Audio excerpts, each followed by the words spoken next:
సముద్రం అంతా నీలంగా మెరిసే ఆ అంతులేని లోకంలో ప్రతి 100 ఏళ్లకోసారి మాత్రమే కనిపించే ఒక రహస్య ద్వీపం ఆవిర్భవిస్తుంది. అదే మాయాద్వీపం. మెరిసే ఇసుకలు తేలియాడే రాళ్లు మృదువుగా పిలిచే గాలులు ద్వీపం కనిపించిన క్షణంలోనే సముద్రం గాఢ నీలంగా మారుతుంది.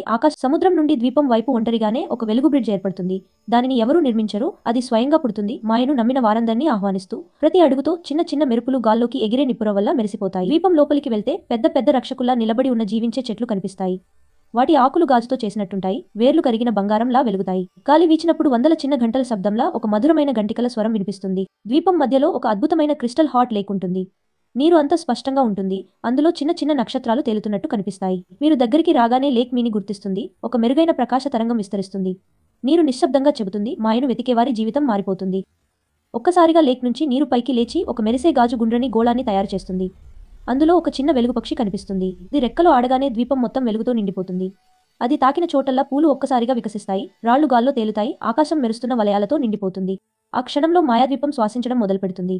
ప్రతి శ్వాస, ప్రతి హృదయ స్పందన వెలుగుల తరంగాల్లా ఆకాశంలోకి ఎగసిపోతుంది. ఒక క్షణానికి ప్రపంచం మొత్తం మాయగా మారినట్టుంటుంది.